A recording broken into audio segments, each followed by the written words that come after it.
It is the weekend. I'm excited. Why don't you? What are you doing? I'm looking for the We thing. can't read the comments when you're just sitting there. I was over there. You should have done something. I'm sassy this Friday. Yeah, what's up? Are you good?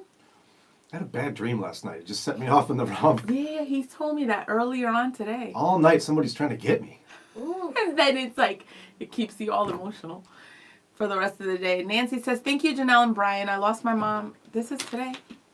I lost my mom in November. Oh, and there's no greater heartbreak. That is the truth. I can't even imagine. But you both lift my spirits every morning, no matter how bad my days are, especially on Fridays. Are you ready? That's it. Nancy, we love you. I'm so sorry about your mom. So sorry. And I'm so glad that you're here hanging with us. We love you. Can you guys show some love to Tammy? I mean, Nancy. Yeah, go give her one of Tammy. those hug things on there. And by the way, don't pass by the fact that Janet called us today. Gary didn't call today. Scroll up. What are you doing? Because I like what Mike said. Oh, gosh. He said, Jannelle had the best line today and it wasn't recognized. She said Brian was 1 of 4 on his team. I laughed out loud when you were like, there's 4 on my team? And I was like, yeah, including you. That was funny. Yeah, But okay, wow. I'll go up. You're You funny. said- Glenn doesn't think you're funny. No, he doesn't. He doesn't think I'm funny. He thinks I need to be calmed down. He's wrong on that, by the way. You're funny. Oh, that's cool. But if you were hanging with me in regular life, would you be like, yo, can you just kind of like calm down? Do you agree with him on that? No. You know? How is that Sarah? Like, how is she? Well, she's not like you. Is she pumped up? No. Do you have any kids that you do? You got a kid that when I'm around him, I'm like, ooh, he should have been my kid. I mean, I need a break from that kid. Oh, I love that kid. Is that the only one that's like that? That's Matt, right? Yeah, Is Maddie's that a the lot. one that Nia kissed? Our kids kissed years ago. No, I think she kissed the boy with no shirt, which would be Teddy. That was Teddy. They're the ones that are the same age. No, they're 2 years apart. Oh. But they're the same height. They look a lot alike. Yeah. So yeah, Matt is he the only one that's? He's a lot. Does he? I'm sorry. I love that boy. So because he's like. He acts like he belongs in my family. So does he stick out no matter where you go? Does that kid stick out? His energy and his personality? Yeah. Uh-huh. When he's with your family? Yeah, it's one of his that's special so things. cool. But he's learning when to tap it down and when not, and you know how to do that. Yeah, it took me some time though. Because believe it or not, even my dad would tell me, like, yo, Jannelle, calm down. I would always take games like, you know how you're playing with kids and there's always this one kid that takes it too far and then the game ends? That would be me. So I had to learn throughout the years. Tammy, Amy's here. Lori's here. What's up, Lori? Wow, we actually have people here. And Tweet's After back. this morning, I thought it was going to be like an empty room. You were like bringing it. Bringing it. People are mad at me today, but whatever. You know I what? love If his- people need to get mad at me to go look more in the scriptures, I'm happy. I love Brian's encouragement to go in the book of Titus and the epistle of Titus in terms of understanding how to navigate through the events in our country now and how to live in a country that's pretty much secular and how to engage with people. And I love First Peter, by the way, is really good for that too. First Peter comes up a lot. In fact, I've heard some pastors say the entire book of First Peter for similar reasons. They were going through persecution, and like you said, the same idea of never in First Peter do you hear "Go fight, go get them." Stand up for your rights. Yeah, Peter doesn't First say Peter that. and Titus. I love that because a lot of times people sit and are like, what do I read? And you go random. And so you got something. Spend the weekend in Titus and or First Peter. And Twee and Nancy. Go Team Jannelle. Woohoo! Yeah, I need some love today. Where were my people? They were sleeping, getting ready for overtime.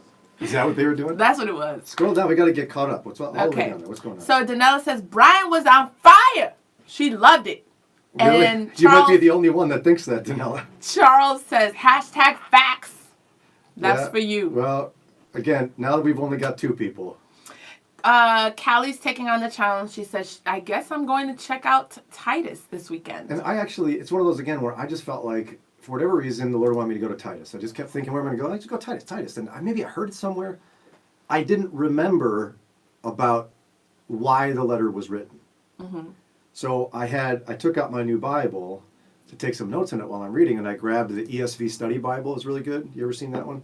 I think it's Crossway does that. Yeah, I've seen that one. And it does an introduction to the book, and hadn't remembered this, but it reminded me about how wicked Crete was. Yeah.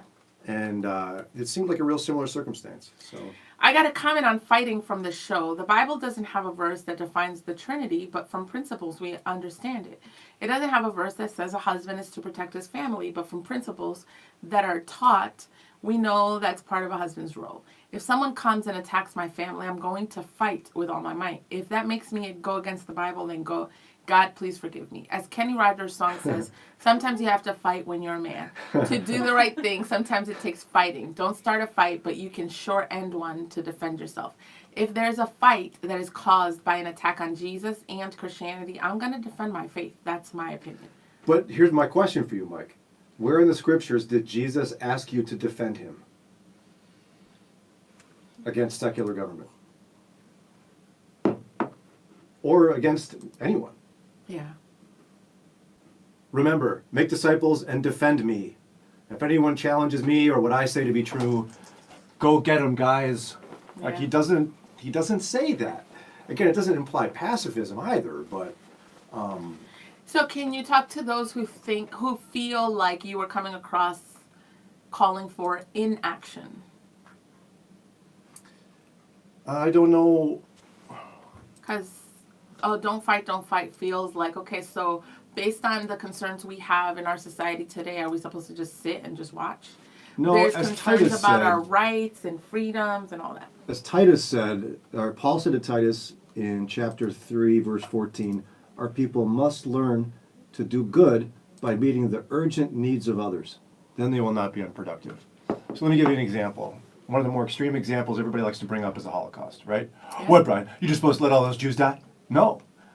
Corrie ten Boom's family, a group of Christians in Holland, and they learned to do good by meeting the urgent needs of others. What was the urgent need? Jewish people were being persecuted unjustly in a violation of God's law by the wicked Nazi regime. So what did they do?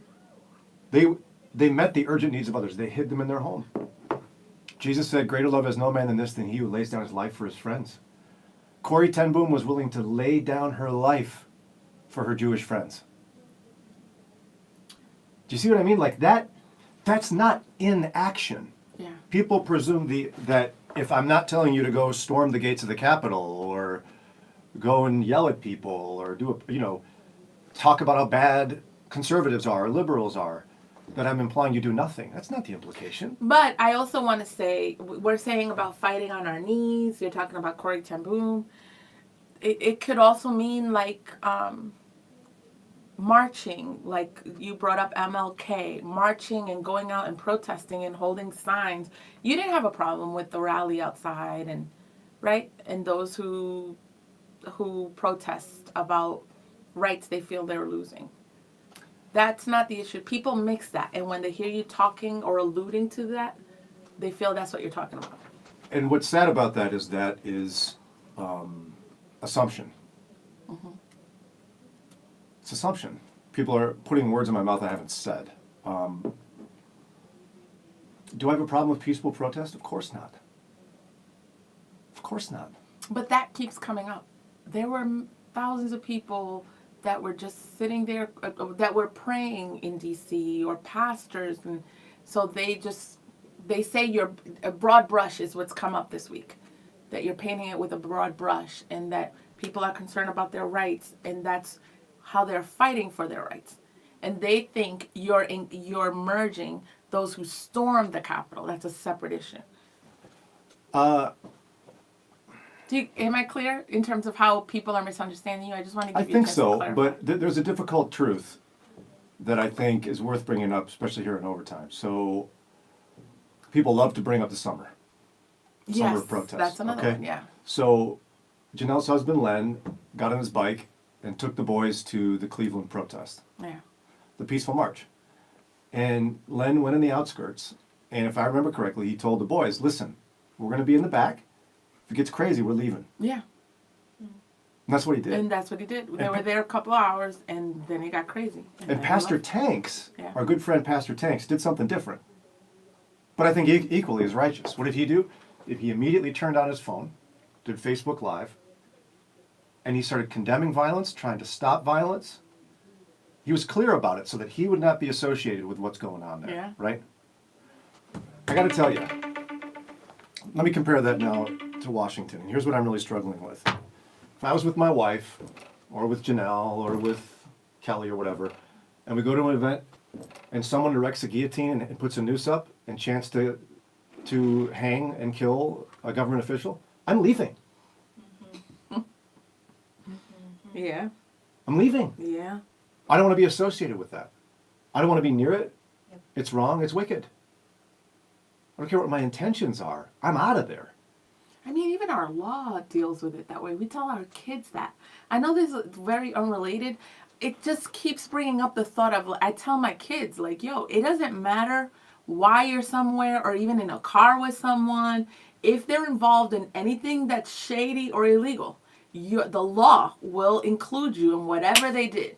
Like, you got to be mindful of, I know it's extreme and stuff you usually don't live, but you got to be mindful of that because the law will say whatever happened in that car, you're complicit, right? And so why can't we associate a noose? I mean, it's not just, that's crazy. Hang Pence, hang Pence. Why would you be around that and say, well, I'm being light in the darkness? Like, this feels safe. Really? Really? Charles says, it is a broad brush. I'm conservative liberal. I'm conservative about things and liberal about others. Yeah, but Charles, I would advocate, I'm guessing your answer on this is that you're neither and both because you're whatever Jesus is, and Jesus is neither and both. He doesn't fit in any particular party. Yeah. So that's why we don't advocate for a particular party. We almost have to go. I want to make sure. Melody, what's up? She says good scripture. To Sarah, she said it. Tony says, happy Friday and much love. With a side of blessings. I'm still learning how to fight or negotiate with my brain, not my muscles. Sometimes it's hard to stand down, but never not fight for your faith with positive actions, which is what you're encouraging, Brian. Yeah, Tony, again, if you look through Titus today, go read Titus. It's a quick read.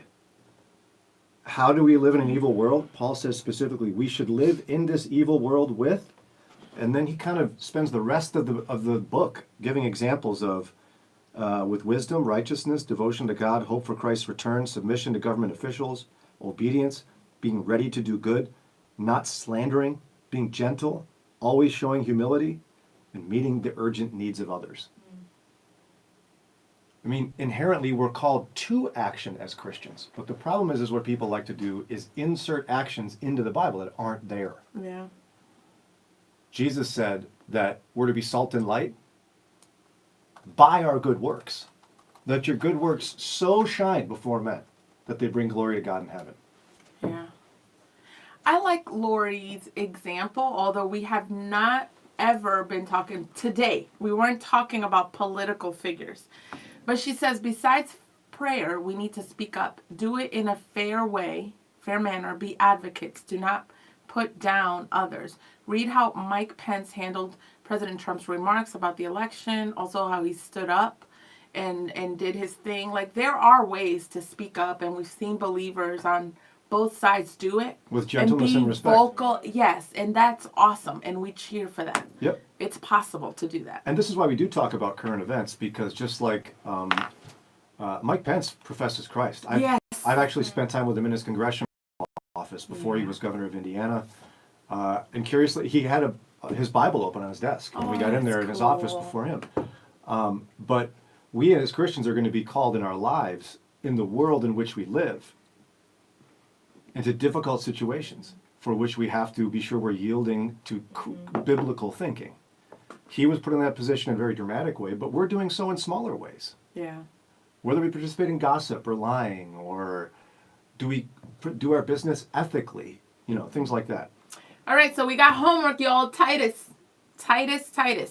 If you want to kind of explore some of the thoughts that Brian said. Was there a particular chapter, Brian? Oh, you said it's a short one, so The book is only, Titus is only 3 chapters. yeah. So we could just all read Titus and maybe continue to explore the thoughts of today. I know that people were asking you to spend most of the week next week talking about censorship. I don't know if Titus will help with that. Probably not. We should talk about censorship, but I don't. That's the behind the scenes concern people I know keep that. thinking about. Here's my struggle with that. My struggle has been I want to be sure to point to Christ in the midst of discussions like that. I find freedom of speech interesting to discuss, but I have to be able to find where does this coincide? Like, what's the biblical angle? Mm-hmm. Yeah. Alrighty. Bye, guys. Have a good weekend. Gary says Brian and Jannelle are busy. Need a conversation with Kelly.